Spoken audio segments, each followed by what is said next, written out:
Amém, glória a Deus. Então vamos lá, vamos ler o texto de 2 Reis, capítulo 2, vamos ler do versículo 1 ao versículo 14. Se você quiser acompanhar no telão, vou usar a mesma tradução do telão que é a NVT, tá? Então 2 Reis, capítulo 2, de 1 a 14. Diz assim a palavra de Deus: Quando o Senhor estava para levar Elias ao céu num redemoinho, Elias e Eliseu partiram de Gilgal. No caminho, Elias disse a Eliseu: Fique aqui, pois o Senhor me mandou ir a Betel. Eliseu, porém, respondeu: Tão certo como vive o Senhor, e tão certo como a sua própria vida, não o deixarei. E desceram juntos a Betel. O grupo de profetas de Betel foi ao encontro de Eliseu e lhe perguntou: Você sabe que o Senhor levará o seu mestre hoje? Sim, eu sei, respondeu Eliseu, mas não falem sobre isso. Então Elias disse a Eliseu: Fique aqui, pois o Senhor me mandou ir a Jericó. Mas Eliseu respondeu novamente: Tão certo como vive o Senhor, e tão certo como a sua própria vida, não deixarei. E foram juntos a Jericó. O grupo de profetas de Jericó foi ao encontro de Eliseu e lhe perguntou: Você sabe que o Senhor levará seu mestre hoje? Sim, eu sei, respondeu Eliseu, mas não falem sobre isso. Então Elias disse a Eliseu: Fique aqui, pois o Senhor me mandou ir ao rio Jordão. Mais uma vez, porém, Eliseu respondeu: Tão certo como vive o Senhor, e tão certo como a sua própria vida, não deixarei. E seguiram juntos pelo caminho. 50 homens do grupo de profetas também foram e observaram de longe quando Elias e Eliseu pararam junto ao rio Jordão. Elias dobrou seu manto e bateu com ele nas águas. O rio se abriu e os dois atravessaram em terra seca. Quando chegaram à outra margem, Elias disse a Eliseu: Diga-me o que posso fazer por você antes de ser levado embora. Eliseu respondeu: Peço-lhe que eu receba uma porção dobrada do seu espírito e me torne o seu sucessor. Elias respondeu: O que você pediu é uma tarefa difícil, mas se você me vir quando eu for separado de você, receberá o que pediu. Caso contrário, não será atendido. De repente, enquanto caminhavam e conversavam, surgiu uma carruagem de fogo puxada por cavalos de fogo. Passou entre os dois e os separou. E Elias foi levado para o céu num redemoinho. Eliseu viu isso e gritou: Meu pai, você era como os carros de guerra de Israel e seus cavaleiros. E quando ele sumiu de vista, Eliseu rasgou as roupas ao meio. Em seguida, pegou o manto de Elias que tinha caído e voltou à margem do Jordão. Bateu nas águas com o manto e gritou: Onde está o Senhor, o Deus de Elias? Então o rio se dividiu e Eliseu atravessou. Amém, queridos? Bem, hoje eu particularmente vou finalizar as minhas ministrações sobre a vida e o ministério do profeta Elias. Mês que vem o foco, pelo menos o meu foco, vai estar digamos assim, na vida e no ministério do profeta Eliseu, né? Então vocês sabem, para quem está chegando agora, desde o mês passado nós estamos fazendo aí uma exposição a respeito da vida e do ministério dos profetas Elias e do profeta Eliseu. Inclusive essa semana nós estávamos conversando aqui na igreja que algumas coisas do ministério de Elias e Eliseu só voltaram a acontecer no ministério de Jesus. Por exemplo, né? Você vê Elias e Eliseu ressuscitando mortos, né? Tanto Elias quanto Eliseu ressuscitaram mortos. Você só vê isso acontecer novamente no ministério de Jesus, e depois no ministério de Paulo e de Pedro. Mas né, ninguém mais teve esse privilégio, digamos assim, de realizar esse milagre, pelo menos nos escritos bíblicos, né? Você vê também, por exemplo, Eliseu multiplicando pães, né? Quando você pensa em multiplicação de pães, você já pensa no milagre que Jesus operou, né, na época em que ele estava aqui na terra. Mas antes de Jesus, Eliseu já tinha multiplicado pães, né? Certa vez trouxeram ali mais ou menos uns 5 pães, que eram pães ali que eram dos sacerdotes, né?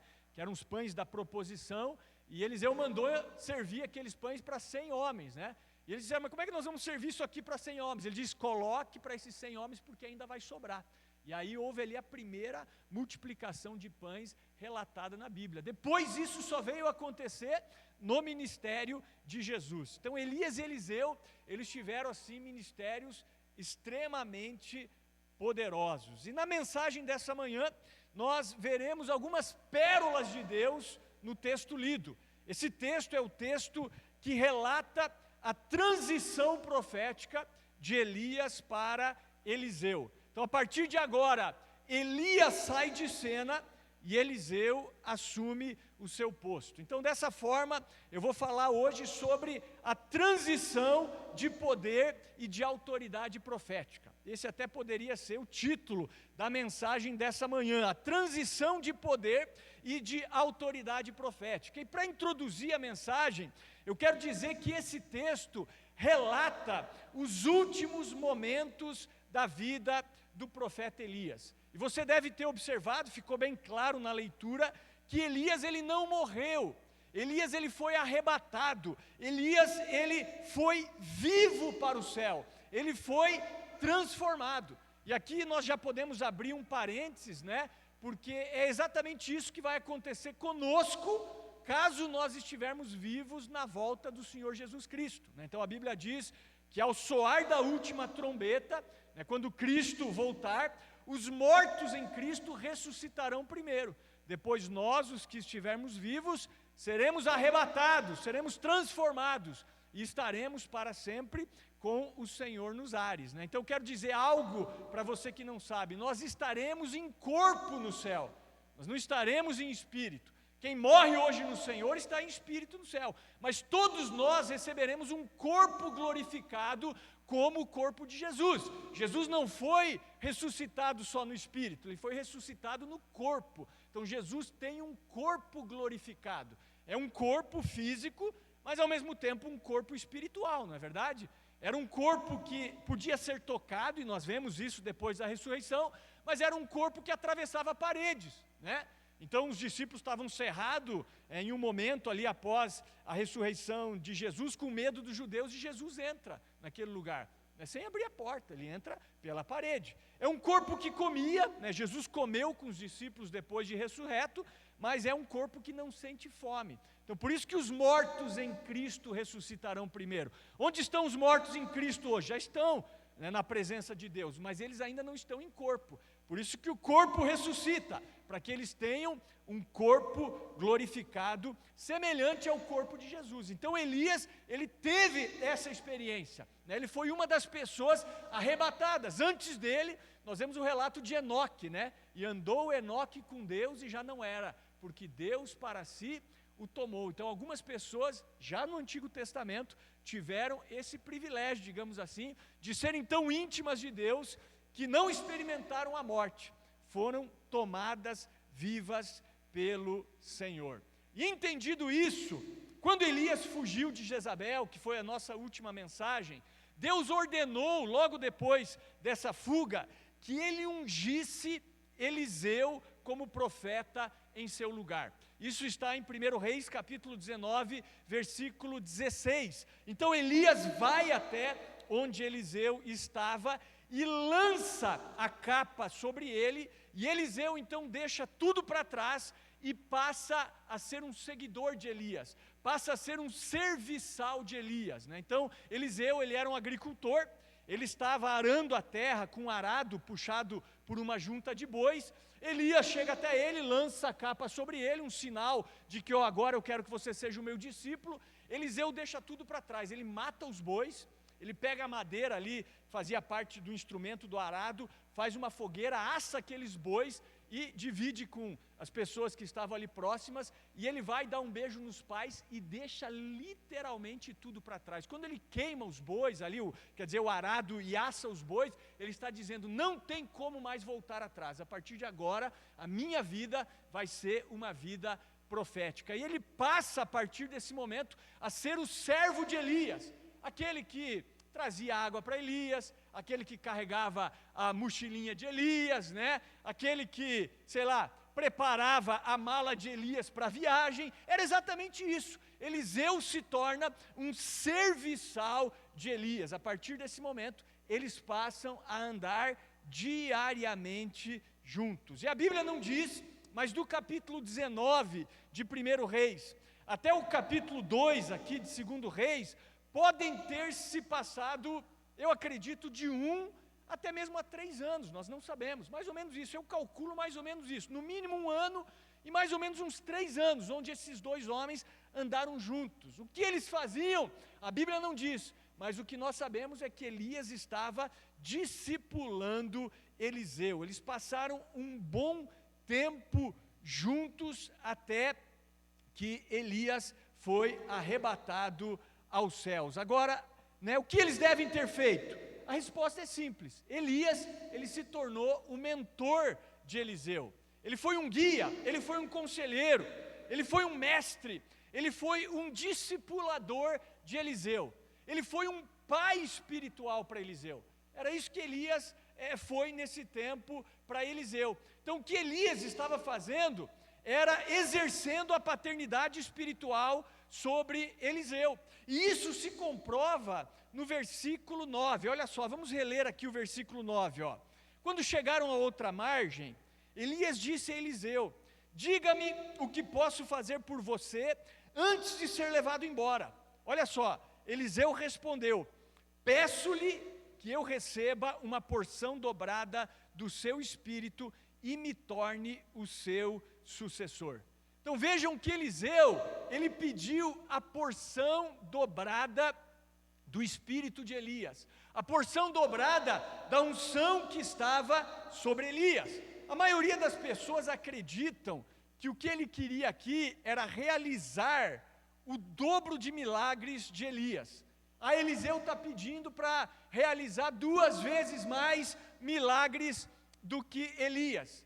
E realmente isso aconteceu, tá? Se você for somar os milagres de Elias e os milagres de Eliseu, os milagres de Eliseu são exatamente o dobro dos milagres de Elias. Inclusive o último milagre de Eliseu, ele já fez morto. Para quem não sabe, Eliseu morto ressuscitou um morto. Sabia disso ou não? Vou abrir um parênteses aqui para contar para vocês, Eliseu havia sido sepultado, num sepulcro cavado numa rocha, e por algum motivo aquele sepulcro estava aberto. E alguns homens estavam indo sepultar um amigo, levando o amigo para ser sepultado. E aí os inimigos bateram naquele momento e vieram perseguir os hebreus. E eles, com medo dos inimigos, viram o sepulcro de Eliseu aberto, jogaram o amigo no sepulcro de Eliseu. Quando o morto tocou os ossos de Eliseu, ele ressuscitou. Agora imagine, os caras já estão fugindo dos inimigos, Daqui a pouco o morto ressuscita, já não é mais fugindo dos inimigos, estão fugindo do cara que ressuscitou, Então, assim, uma cena, digamos assim, espetacular, Então, o último milagre de Eliseu foi realizado com ele morto, irmãos, para você ter uma ideia. Era tanta unção, tanta presença de Deus, que aquilo ficou nos ossos dele, porque isso acontece, A unção, ela fica, às vezes, impregnada na roupa da pessoa. Você vê isso em Paulo, Paulo pegava lenço dele, levava para os enfermos, para aqueles que estavam acometidos de espíritos imundos, e aquelas pessoas eram curadas, libertas, simplesmente ao terem um contato com o lenço, com o avental de Paulo. A sombra de Pedro curava. Por quê? Porque a unção realmente, ela por um tempo, pelo menos, fica impregnada nas pessoas. Então nós vemos aqui que realmente Eliseu, ele fez o dobro de milagres de Elias, mas o pedido dele aqui não tem nada a ver com isso, Não é com isso. Na verdade, o que ele estava pedindo aqui era o que todo filho primogênito tinha direito. Em Deuteronômio capítulo 21, versículo 17, Moisés diz que todo filho primogênito, o primogênito ali, o primeiro homem que nascesse do casal, ele teria direito à porção dobrada da herança da família. Então, ele receberia 2 vezes mais herança do que os demais irmãos. Então, ele está pedindo algo que é direito de um filho. Então, eu entendo que Elias aqui era o pai espiritual de Eliseu, e como Elias não tinha bens, não tinha herança física, mas o que ele tinha era realmente a unção, a presença de Deus, Eliseu, como seu primogênito, digamos assim, como o discípulo direto dele, como um filho espiritual, pediu o que ele tinha por direito. Ele tinha direito à porção dobrada do espírito de Elias, da unção que estava sobre Elias. Então veja, queridos, a importância de você conhecer a lei do Senhor, de você conhecer a palavra de Deus, para que você possa fazer pedidos a Deus segundo a sua vontade, não é verdade? Por que nós pedimos e não recebemos aquilo que nós pedimos de Deus muitas vezes? A resposta está na Bíblia, porque nós pedimos para os nossos prazeres. Agora, quando nós pedimos segundo a vontade de Deus, esta é a confiança que temos nele, que se pedirmos algo de acordo com a sua vontade, ele nos ouvirá. Então, quando nós conhecemos a palavra de Deus, isso nos dá autoridade na oração. Então, Eliseu não era bobo, Eliseu conhecia a lei do Senhor, e Eliseu pediu algo do qual ele tinha direito como filho espiritual de Elias, porque Elias não era casado, Elias não tinha filhos físicos, Então, o filho dele era, digamos assim, o profeta Eliseu. E voltando então a essa questão do mentoreamento, da paternidade, Elias ele se torna o guia de Eliseu. E durante esse tempo que antecedeu o seu arrebatamento, com certeza eles tiveram um relacionamento onde Elias foi imprimindo no seu discípulo a base, o caráter necessário para que ele fosse bem-sucedido ministerialmente. Olha só, preste atenção, versículos 9 e 10 novamente aqui, vou reler o 9 e vou ler o 10. Então, quando chegaram à outra margem, Elias disse a Eliseu: diga-me o que posso fazer por você antes de ser levado embora. Eliseu respondeu: peço-lhe que eu receba uma porção dobrada do seu espírito e me torne o seu sucessor. Elias respondeu: o que você pediu é uma tarefa difícil, mas se me vir quando eu for separado de você, receberá o que pediu, caso contrário, não será atendido. Então veja, quando Eliseu pede algo do qual ele tinha direito, Elias responde: o que você pediu é uma coisa difícil. Tem até uma tradução que diz assim: coisa difícil pediste. E aí eu pergunto, por que difícil? Se não existe nada demasiadamente difícil para Deus, Por que seria difícil Deus dar a Eliseu porção dobrada do espírito de Elias? E a resposta que eu encontro é porque Eliseu precisava de um caráter do tamanho da unção que ele receberia. Eliseu precisava de uma estrutura para receber a porção dobrada que estava sobre Elias. Então, o poder de Deus na vida de um mau caráter é ruína na certa, não é verdade? É por isso que nós temos muitos escândalos na igreja, porque tem pessoas que têm sermons, tem poder, Deus usa essas pessoas assim para trazer palavras, para curar, para fazer sinais e maravilhas, mas se essa pessoa não tem uma estrutura, um caráter edificado realmente no Senhor, essa pessoa vai escandalizar a igreja. E é o que nós vemos pessoas que têm muita unção, muitas vezes tendo problema na vida moral, tendo problema na vida financeira, tendo problema nos relacionamentos. Por quê? Porque não passaram por um processo de tratamento de caráter, É como aquela frase do tio Ben, me corrija aí os irmãos que gostam aí de Homem-Aranha, No filme Homem-Aranha, que ele disse: com grandes poderes vem grandes responsabilidades. E é verdade, com grandes poderes vem grandes responsabilidades. Por isso coisa difícil você pediu. Eliseu, você não sabe o que você está pedindo, irmão. Você tem estrutura para receber isso que você está pedindo, é mais ou menos assim.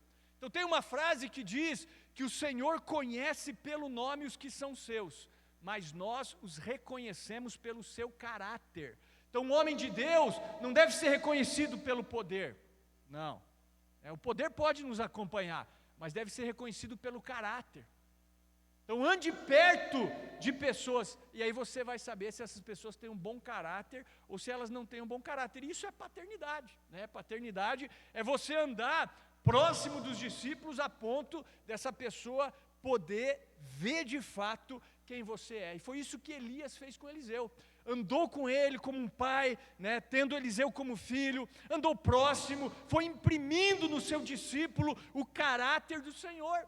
A mesma coisa que aconteceu com os 12 discípulos de Jesus, deixando Judas de lado, que acabou não permitindo ser tratado e acabou sendo traidor.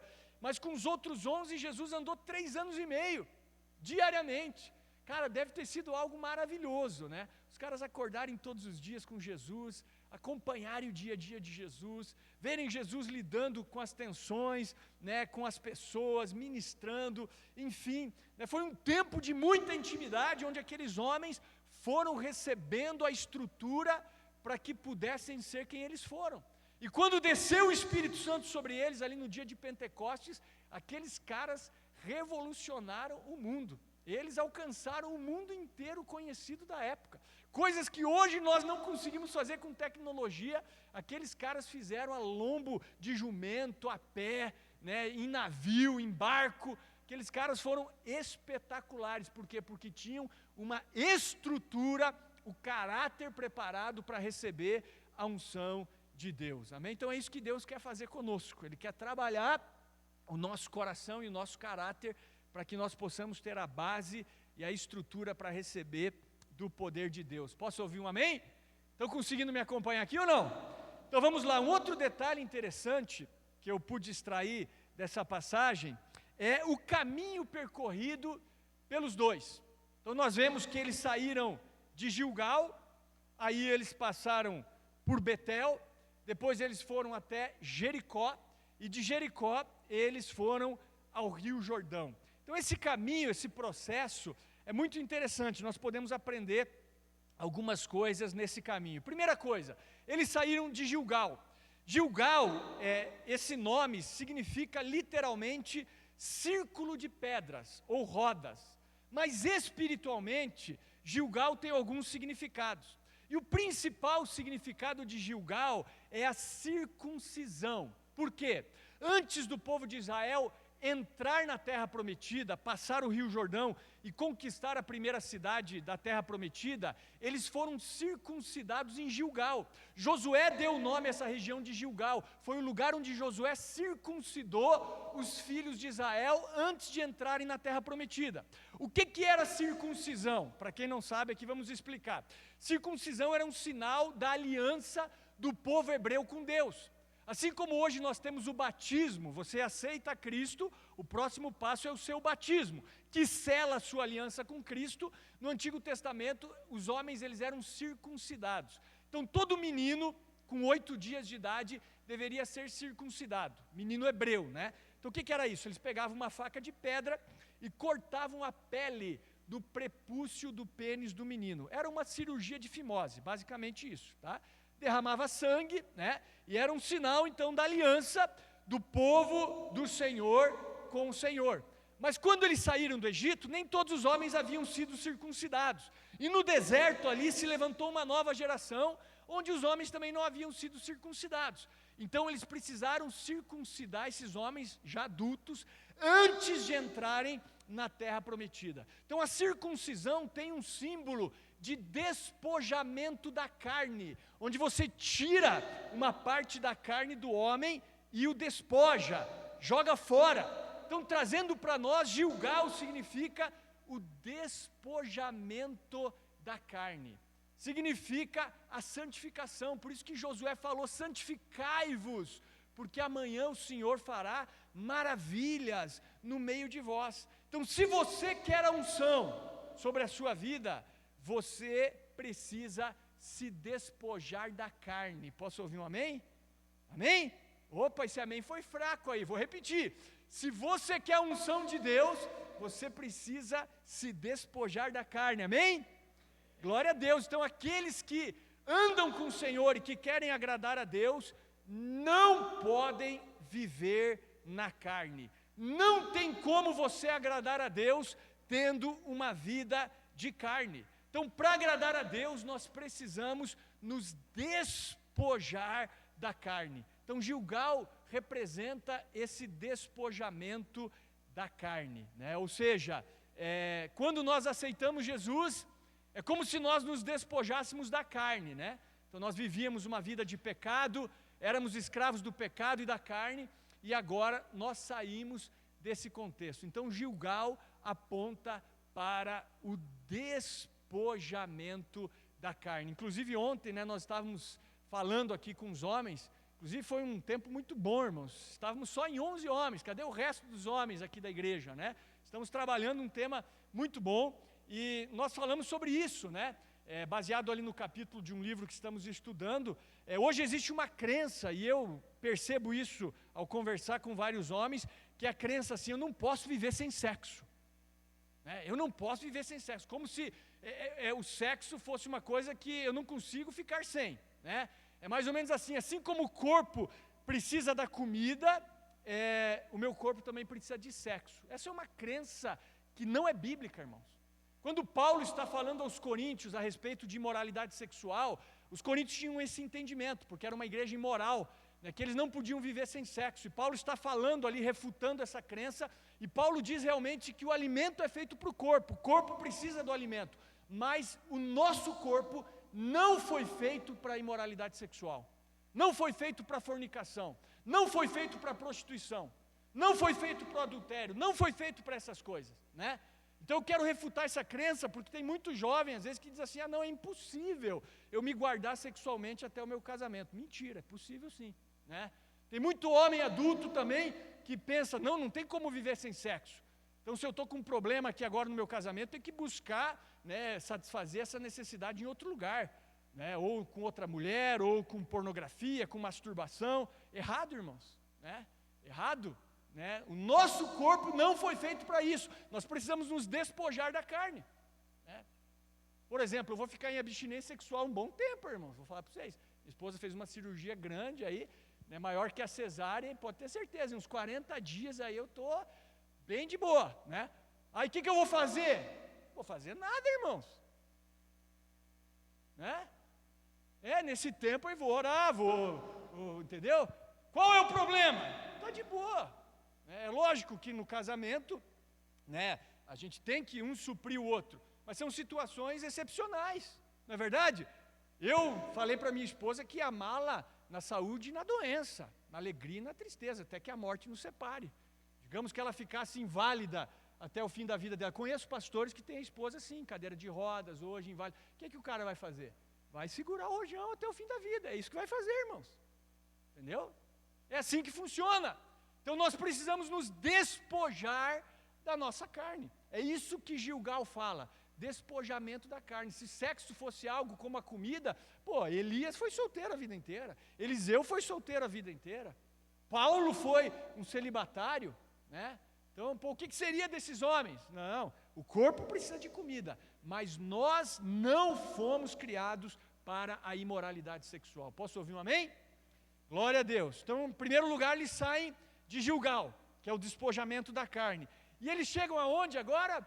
Eles chegam em Betel. Elias falou, o Senhor me enviou a Betel. Essa aqui é fácil, né? Acho que todo mundo sabe o significado de Betel. Sim ou não? Betel significa o quê? Casa de Deus, né? Então, casa de Deus. Por que casa de Deus? Por que Betel? Foi em Betel que Jacó, ele teve uma visão dos céus abertos e de uma escada onde anjos subiam e desciam do céu. E quando ele teve essa visão, ele chamou aquele lugar de Betel. Agora, trazendo para as nossas vidas, o que seria Betel, irmãos? Betel é a igreja. Betel é a congregação dos santos. E quando eu digo igreja, vamos deixar isso bem claro, tá? Igreja não é um prédio, igreja não é um templo, igreja não é um local, tá? Igreja é a congregação dos santos, é onde nós nos reunimos. Se nós hoje saíssemos daqui e fôssemos nos reunir numa praça, por exemplo, fazer o culto na praça, ali seria a igreja, entendeu? Então esse lugar aqui é simplesmente um prédio, esse lugar é uma estrutura, esse lugar é um barracão, né? A igreja é a reunião dos santos. Então quando nós estamos numa célula, numa casa, ali está uma parte da igreja do Senhor, tá? Deixar isso bem claro. Agora, lógico, aqui é o lugar onde nós marcamos para nos reunir, pelo menos aí uma vez por semana, domingo, às 9h30, o nosso culto de celebração. Então, se eu quero agradar a Deus, eu preciso valorizar esse tempo, a casa de Deus. Então, Betel simboliza o compromisso, simboliza a consagração a Deus. Então, eu saio de Gilgal, eu saio do mundo, eu despojo a minha carne, e agora eu entro aonde? Eu entro em Betel, onde eu vou começar a receber de Deus, vou ser ministrado, vou receber a palavra, vou receber a oração, vou ter comunhão com outras pessoas, vou poder exercer também os meus dons, os meus ministérios, aquilo que Deus me chamou para fazer, vou compartilhar, né? Vou suprir as necessidades de quem precisa, vou ser suprido quando eu precisar. Isso é Betel, a igreja do Senhor, amém? Então jamais desvalorize Betel. Eles saem de Gilgal e chegam em Betel. Mas aí o Senhor os manda para onde? Os manda para Jericó. Então Elias fala para Eliseu: fica aqui, porque o Senhor me enviou a Jericó. Então a terceira cidade, digamos assim, ou o terceiro território que eles vão é Jericó. O que significa Jericó? Literalmente significa cidade da lua, ou lugar perfumado, tá? Isso é literalmente, mas vamos ver o significado espiritual de Jericó. Jericó foi a primeira cidade a ser conquistada pelos hebreus quando eles entraram na terra prometida. Então, sob o comando de Josué, eles passam o Jordão. Lembra, a primeira cidade que eles conquistam é Jericó. Você deve lembrar da história, né? A queda das muralhas, por exemplo, de Jericó, né? Aquela música famosa, vem com Josué lutar em Jericó. Só que olha só, queridos, tem uma coisa que muitas pessoas não atentam. Havia uma maldição sobre a pessoa que reedificasse Jericó. Jericó foi a primeira cidade a ser destruída. Deus não queria que ela fosse reedificada. Eram primícias para Deus. Então Josué, após a conquista, ele profere uma maldição em Josué 6:26. Ele diz assim: maldito é o homem que reedificar essa cidade. Quando lançar os alicerces da cidade, vai morrer o primogênito. Quando lançar as portas, vai morrer o mais novo. E teve um homem que reedificou Jericó. Jericó está aqui na Bíblia. Quando Jesus veio, você vê que Jericó está ali. Jesus, ele andou por Jericó também. Então teve um homem chamado Hiel, ou Riel, não sei a pronúncia, que edificou a cidade novamente. Em 1 Reis 16:34. E quando ele lança os alicerces, ele perde o seu filho primogênito.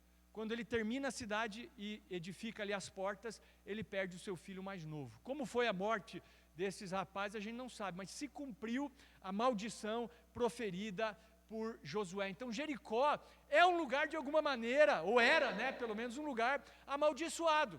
Então eles saem de Gilgal, despojamento da carne, vão até Betel, a casa de Deus, e agora eles vão para Jericó, uma cidade que foi reedificada contra a vontade de Deus.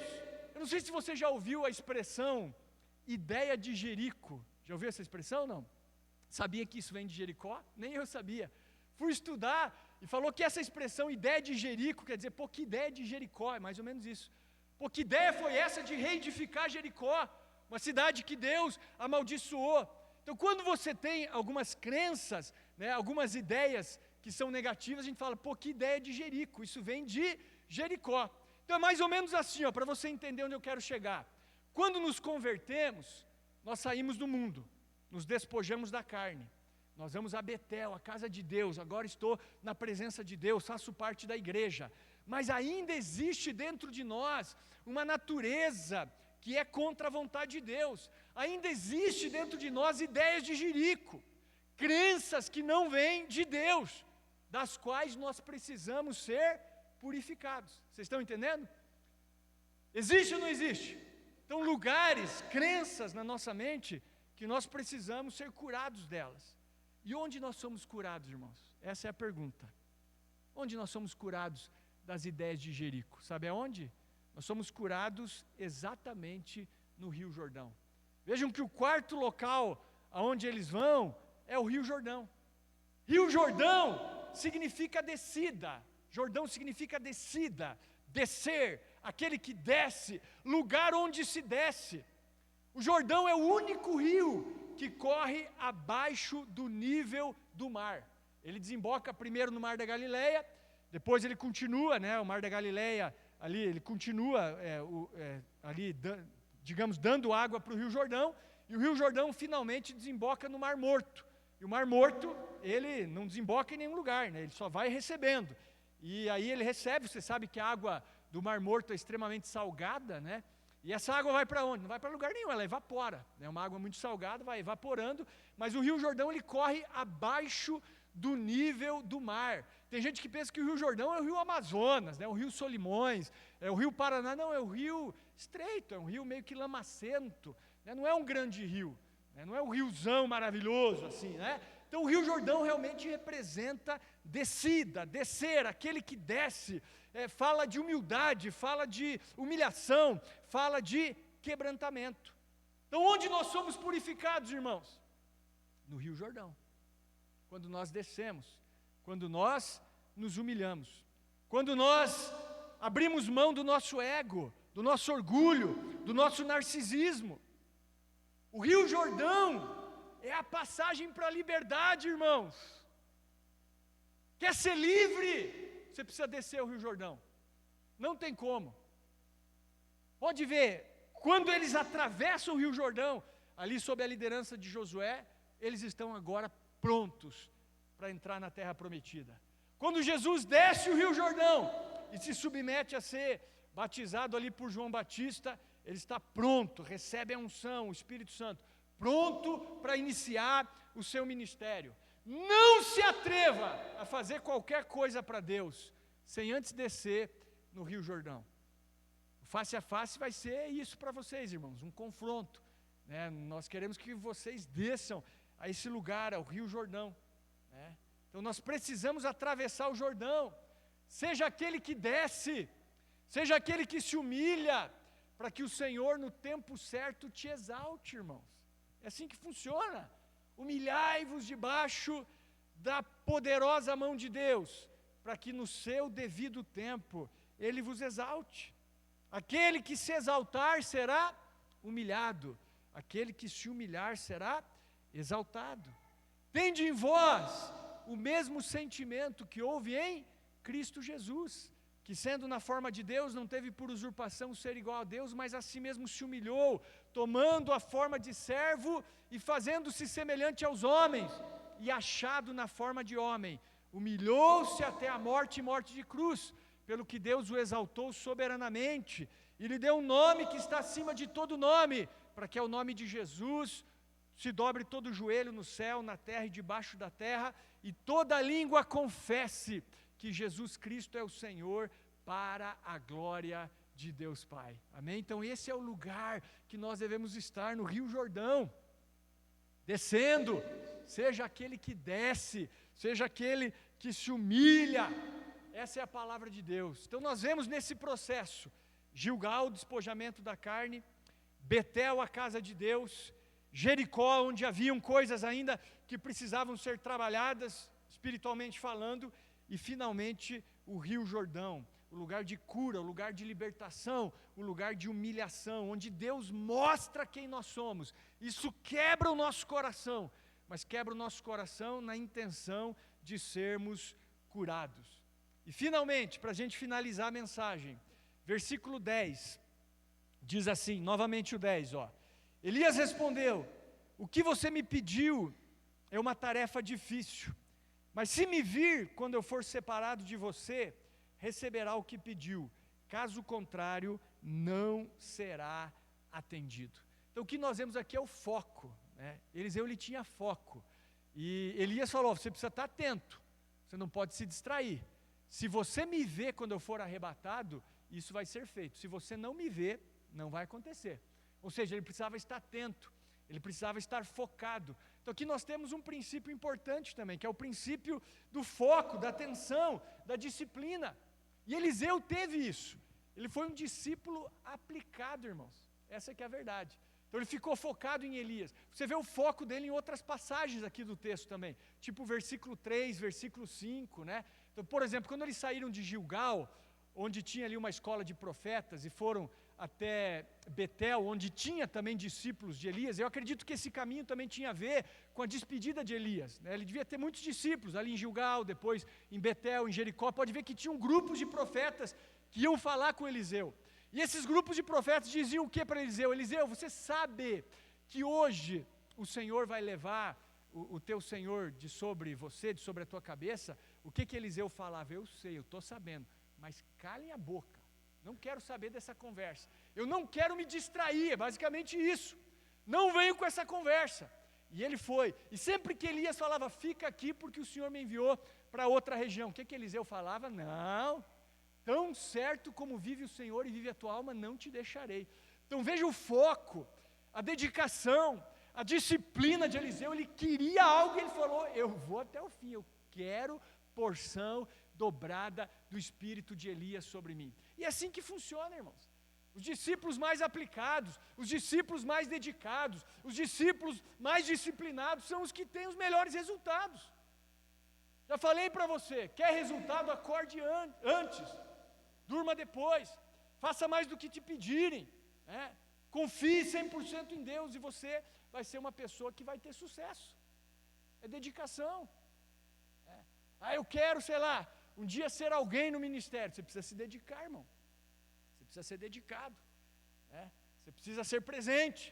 Você precisa ser uma pessoa de oração. Você precisa ser uma pessoa dedicada, uma pessoa disciplinada. Caso contrário, você não vai chegar muito longe. Isso não só no ministério, em qualquer área da sua vida. É assim que funciona. Então, Eliseu foi um excelente discípulo, pode ter certeza. Assim como Elias deve ter sido um bom pai espiritual, Eliseu foi um filhaço espiritual, pode ter certeza, né?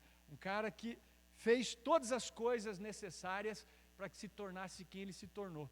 E além de fazer o dobro de milagres de Elias, ele não teve um deslize na sua vida, né? Elias ainda teve o deslize dele, ali quando foi ameaçado por Jezabel, né? Quando nós vimos na semana passada, Eliseu, você não vê uma mácula no ministério de Eliseu. E a partir da semana que vem aí, né, se Deus quiser, vamos começar a falar um pouquinho a respeito dele. Então, finalizando aqui a nossa mensagem, primeira coisa aqui que eu vejo nesse texto, paternidade. Elias exercendo a paternidade sobre Eliseu. Segunda coisa a destacar, o caráter, a estrutura que Eliseu precisava para receber essa unção. Terceira coisa, o processo, Gilgal, Betel, Jericó e Jordão. Amém? Esse processo, despojamento da carne, casa de Deus, ideias de Jerico e finalmente a descida até o Rio Jordão. E finalmente nós vemos aqui o foco, a disciplina, a dedicação de Eliseu em busca do seu objetivo. Amém, queridos? Queria deixar essa palavra com vocês, espero que faça sentido isso para vocês e nós vamos orar por isso nessa manhã também. Vamos ficar de pé, louvor